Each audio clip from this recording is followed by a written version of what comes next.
Toby, Andrew, and Peter for organizing such a nice meeting and for giving me the opportunity to be here. So I come from Czech Republic, and I would like to talk about information transmission, stimulus coding in neuronal models. So something like Toby Berger already gave a talk on. And I would also like to talk about capacity of neuronal models. So we had some great talks by Stefan and Chris about capacity of completely different systems.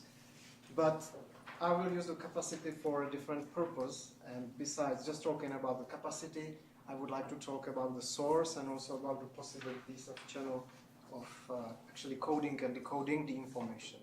Now, this is of course a work in progress, so many questions are left open rather than answered, but I think this is fine since this is a workshop and I'd be happy to discuss them after the talk. So what is our setup? So the neural doctrine says that the neural system is composed of units. These are neurons, and these neurons are there to transmit and process information about our internal and external environment. And it's quite easy in sort of to record the activity of these cells, these neurons. They usually prominently display these rapid change in the membrane potential. It's called spike. And neurons communicate using these spikes in time by triggering the synaptic contact to the afferent neurons. And we can also build models of neurons based on biophysical reasoning that actually mimic the behavior of what we record rather well. But what is the big question is that we still don't know where actually is the information stored in the neuronal response and what kind of code neurons use to communicate and transmit the information. So there are various approaches to that problem. Often they rely sort of indirectly on to quantify the degree to which the response actually reflects some stimulus feature of interest. So there's this key notion of coding precision, which basically tries to identify the accuracy which we can identify the stimulus from the response. And there is this, it's rather the statistical estimation theory, with Fisher information being the key concept there, and we had Joe talking on that also. And the other is, of course, the information transmission from the Shannon's point of view. I would like to talk on that. The motivation for us is the efficient coding hypothesis, which I think is either explicitly or implicitly stated in most of the works. This is that Darwinian evolution drives, especially sensory systems, towards optimal performance with respect to information transmission. So this is what Horace Barrow essentially proposed in 1961. And there has been many key works on this topic, so starting with the Infomax principle by Linsker, and examining essentially mutual information and capacity of systems in retinal neurons by Simon Laughlin. And also there's this book by Rike Bialek and others that provides essentially the scale of neuronal performance. And our motivation was what we can add somehow to this respectable list of literature, how we can try to extend it. So what I would like to talk about today is how the effect of energetic consumption of neurons during their behavior, what's the impact on the information transmission, but especially about the possibility of actual coding and decoding, so not just talking about the bounds in terms of channels mutual information, and maybe to include some realistic models of that.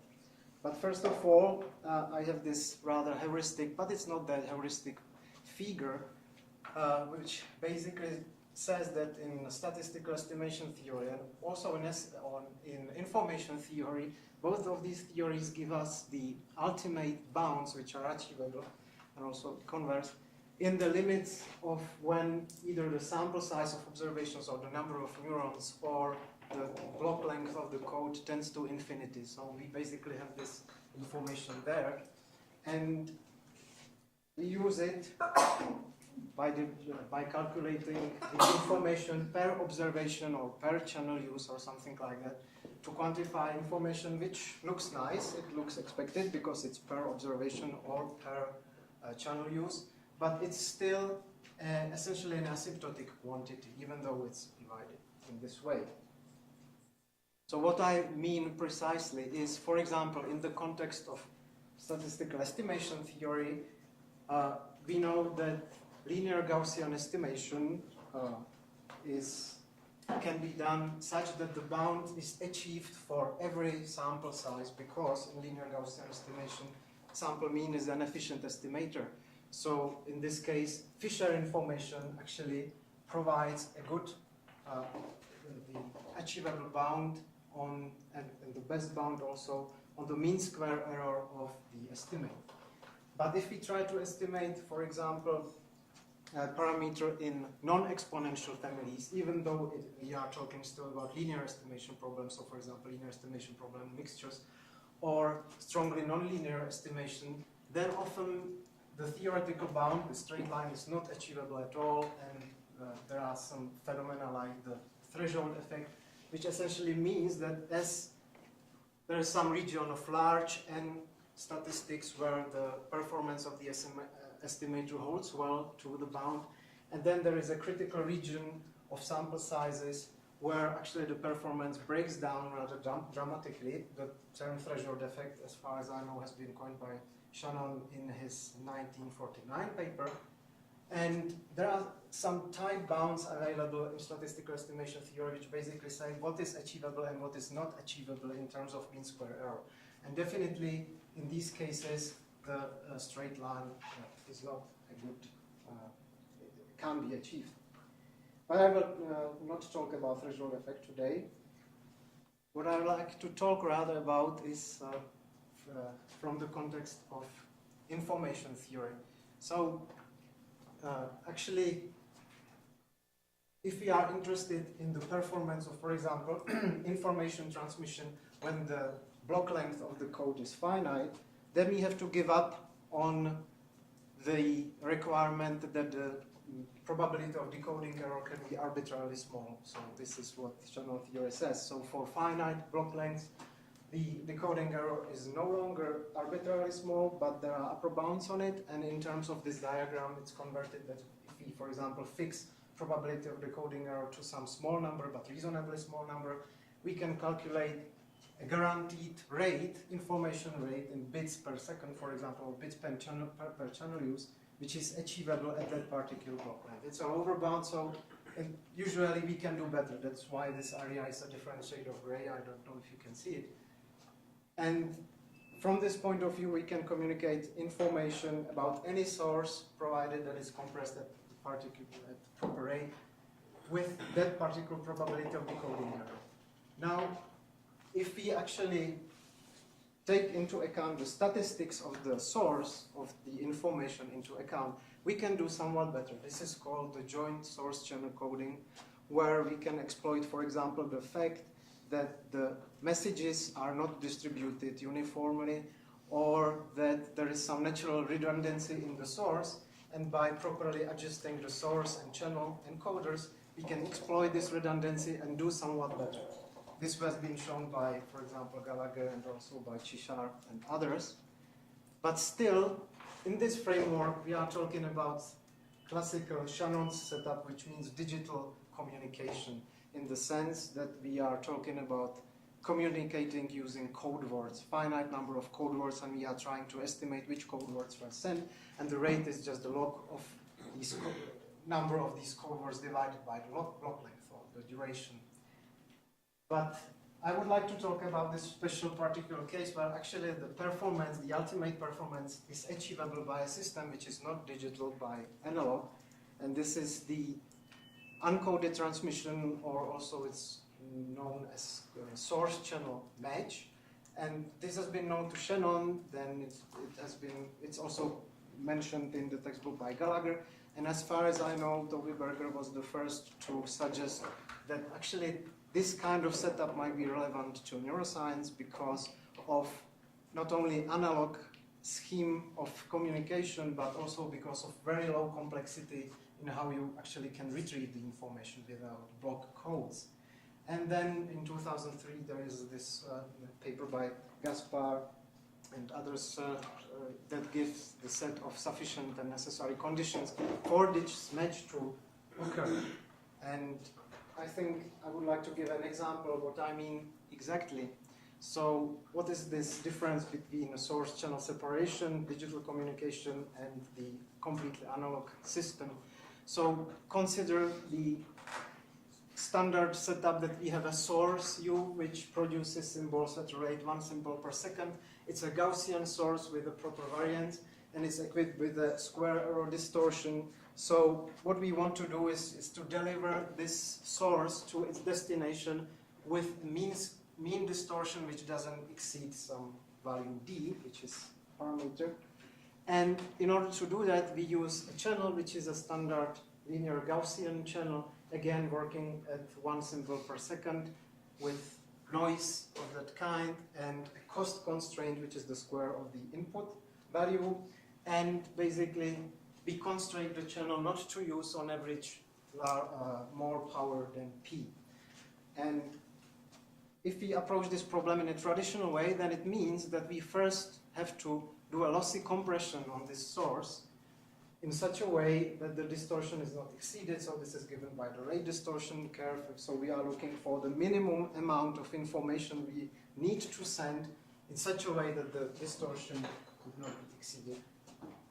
And so this is after we have compressed the source, and this is a very hard work. This is essentially as complicated as doing error correction coding.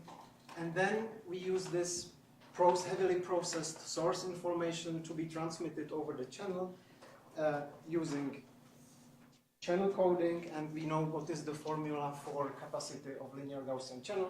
So essentially we are trying to balance the situation that we are not going to this minimum amount of information we need in order not to exceed the distortion is the maximum information the channel can send without exceeding the power constraint. So this is in some sense an optimal situation because we can't decrease the distortion without actually exceeding the power constraint and vice versa. And if we use the closed form expressions for R of D and the capacity of a channel, we find out that this is the best possible limit for each pair of distortion and power constraint. But this limit is achievable only if the block lengths of the codes tend to infinity. So essentially what this means that we will never get there practically. So, but this is the standard setup also in the sense that we are trying to battle the noise in the system. So actually there is a many-to-one mapping in the sense that the mapping from source to destination is actually deterministic. And the question is whether we really need that, because in fact we want just some distorted version of the source. And the alternative is the source channel matching. And this is, so what has not changed is the problem. The problem is the same. And the uncoded transmission is that we take the source and we scale it, but we simply amplify it by this factor. This is the input to the channel then, and you see that the scaling factor was chosen in such a way that the power constraint of the channel is satisfied exactly. And then the output of the channel is again scaled by some factor, and this factor is chosen very carefully in such a way that it minimizes the distortion, the mean square error. If this factor was different, then this would be larger. And the point here is that actually the distortion in both cases is the same, if you remember the formula from the last slide. So the distortion is the same. And again, it holds that we can't really decrease the distortion without violating this. And from this point of view, the information, the source has been successfully delivered to its destination with a proper distortion. But this has been done without any kind of block coding, without any code words. And this is the key point, that actually, essentially, there is no information going through the channel. There is no channel decoder waiting at the other end. There is no number of code words which are waiting to be decoded. So there is no log m divided by n. There are just real numbers flowing through the channel.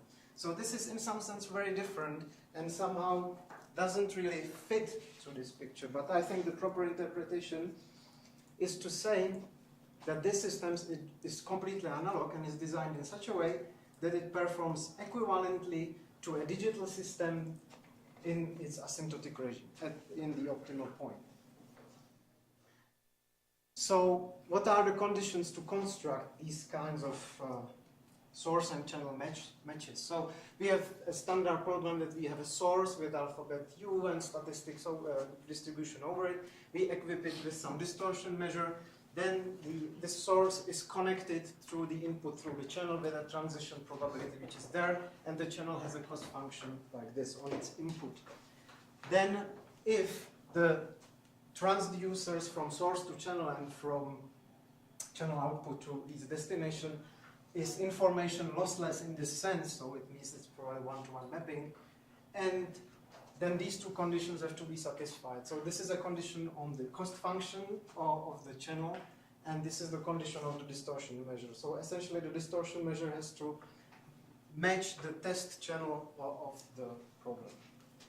And well, the meaning actually is that these are Kuhn-Tucker conditions for the problem. So this equation means that the channel achieves the capacity cost point at this distribution, and this is the Kuhn-Tucker condition for achieving the rate distortion curve.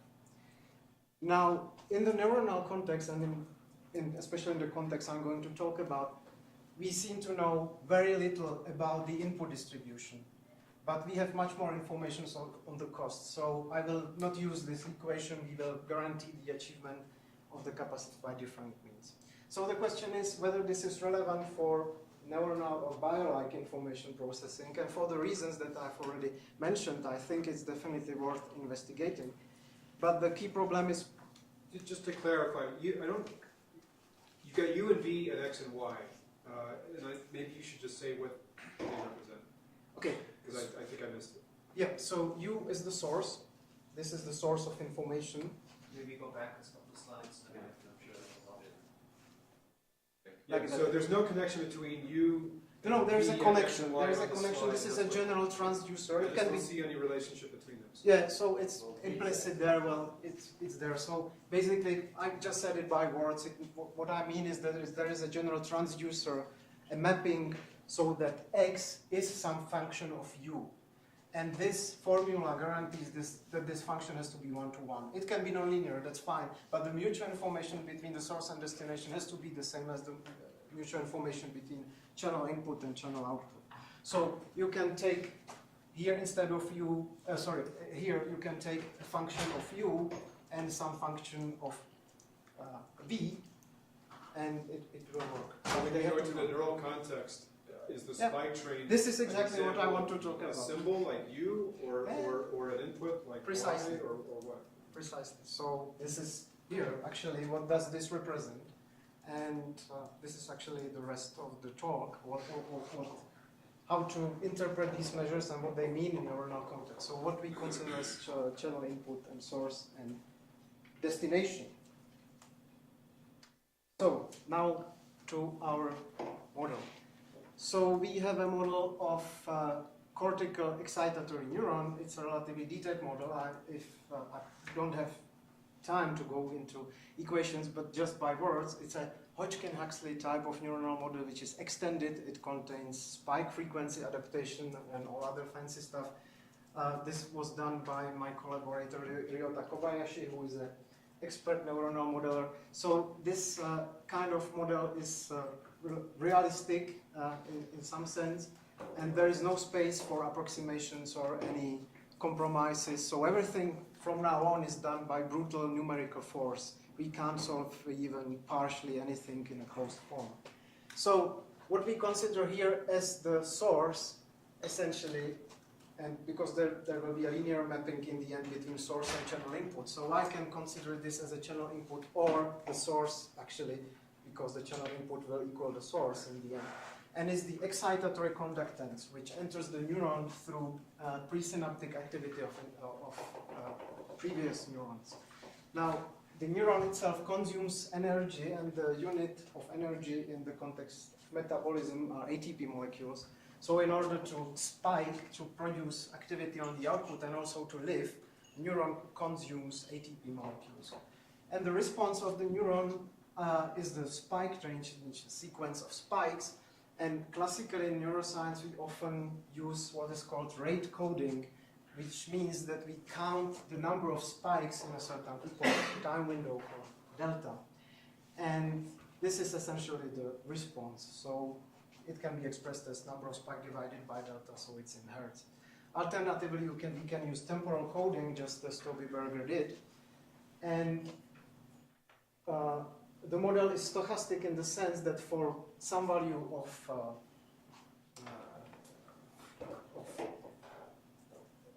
excitation, basically, you have a distribution of responses. This distribution had to be obtained numerically. So we have a relatively good idea what is the neuronal model in the sense that we know how it behaves when you feed it with the input current, what is the output statistics of the rates, of firing rates. Now, we don't have currently access and we know very little about what is the distribution of this input, but it will be resolved. And the key issue we are going to investigate now is the balance between information transmission and energy.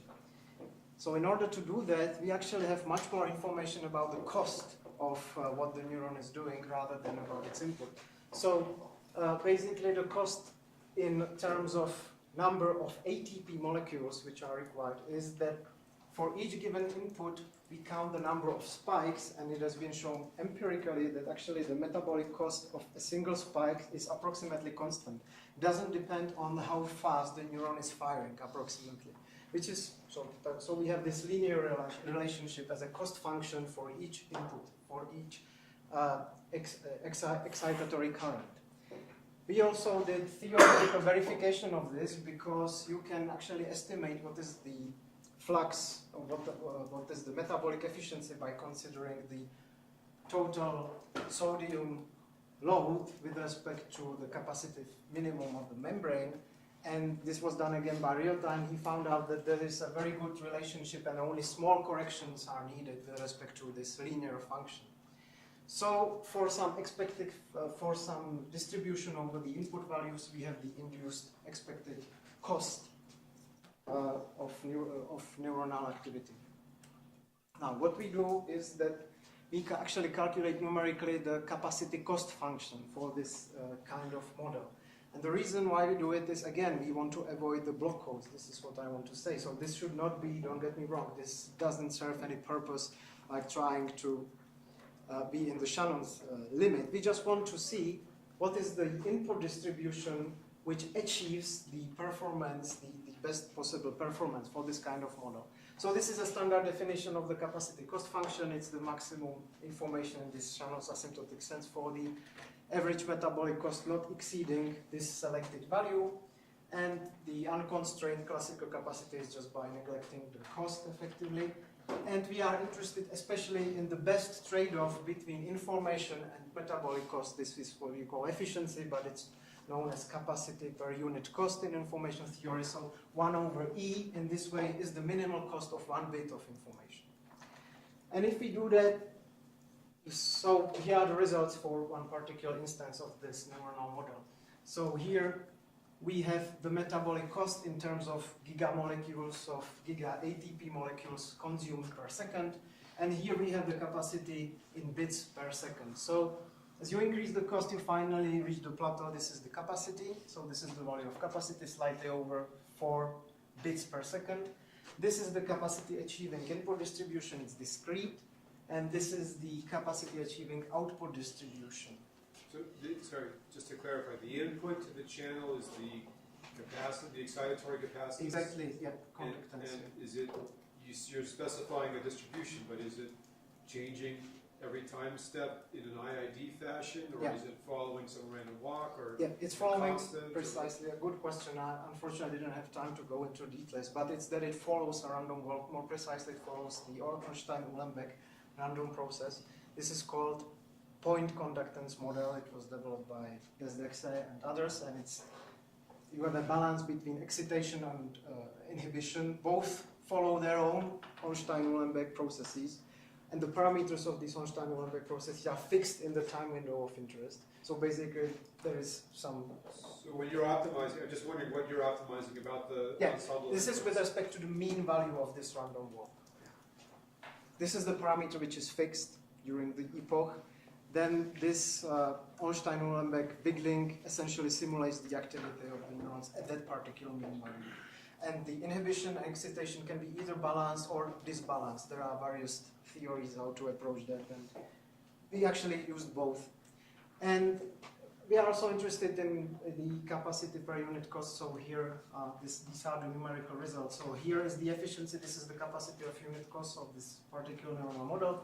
This is the achieving distribution, and this is the postsynaptic firing rate distribution, the output distribution essentially. Experimentally, we don't have access to this. We don't know, but we can quite. This is relatively easy to measure. The postsynaptic firing rate histogram. So at least the auditory cortex, the input distribution is measured by magnitudes and tones they were. It actually sort of looks like The problem is that we apply to concrete data, and there we don't have access. So I know that in some neuronal systems, the input distribution is known. But since we wanted to compare to real data, and data are what they are, and there we don't have much information, essentially no information. What's the input distribution? It seems like at least in that one graph, they know the input distribution. Maybe that's not the preparation you're considering. No, the input distribution is not known for this experimental data we have. I see. But he's telling you that he knows of an experiment where they can measure. I know, I'm perfectly aware of this. But for sensory motor cortex of rat, it's not known, and that's what you're considering. Exactly. In other systems, it can be measured, I agree. So we are using the experimental data from the lab of Dr. Fukai in Riken. They were measured by Dr. Somura. And basically, these are in vivo recordings, so from behaving rats, in vivo recordings from sensory motor cortex. The recordings have duration of more than 30 minutes. And what we did is that we tried to compare the cumulative distribution functions of this, because this is what is measured effectively. And what we found is a very nice match between the predicted model achieving output distribution and what is actually measured. So data here are covered by the fit, it's not fit actually, because we are not fitting the parameters.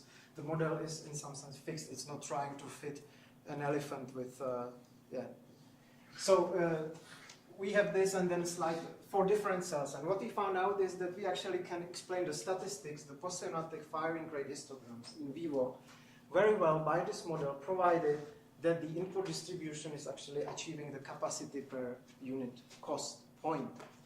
And especially in these recordings, they separated inhibitory and excitatory neurons. And with that model, because it's for excitatory neurons, we can't explain at all the inhibitory neurons.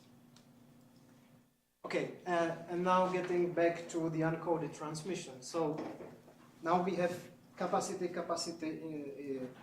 achieving distribution, but we don't want to use it. We are not going to build any block codes. We are not going to do anything like that. So now we have the optimal distribution over the channel input.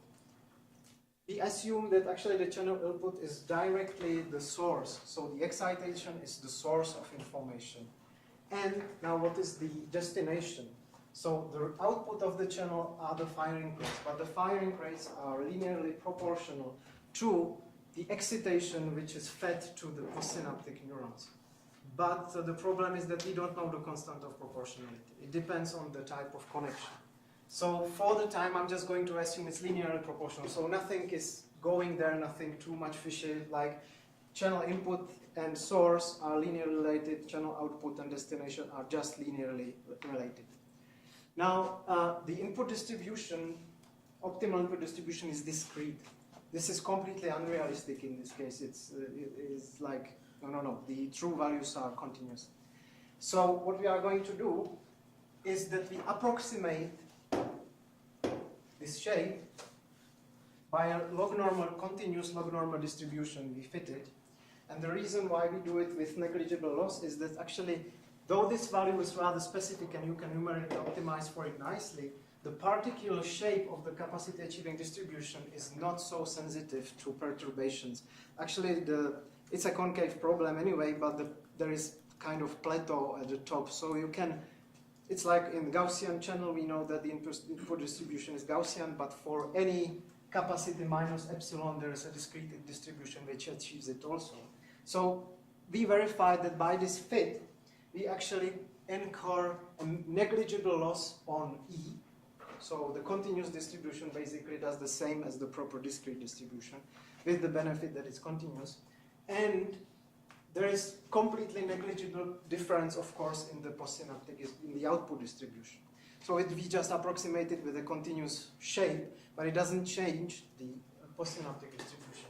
And moreover, we can verify that by the source channel matching, if you remember, the cost function has to be matched to the statistics of the channel, that it's perfect, that it's close to the linear function. So again, everything seems to work, and this is the final picture. This is the optimal distortion measure. This is the matching distortion measure for communication through this channel. So what we mean is that if the source is communicated to the destination with this distortion measure, the neuron operates essentially like if it was a digital device operating at the optimal capacity per cost point. And what is nice about this figure maybe is sort of Weber-like law, that the distortion is pretty low here. Here it is infinite, so these inputs can't be mismatched anyway. But that you need a pretty substantial difference for higher stimuli in order to cause some perceptible difference in the rates. So while here it's pretty specific, it becomes broad in the end. And this is also, I would just like to thank my collaborators, especially Ryota and Peter Lansky, people from the lab of Dr. Fukai, who provided experimental data kindly. And the message that I want just to say is that maybe the problem of achievability and feasibility of neural coding dictates the principle of neuronal code. I'm not at all saying that source channel matching probabilistic is the way to address neuronal coding problem, but maybe it's a worthy thing to investigate. So thank you very much.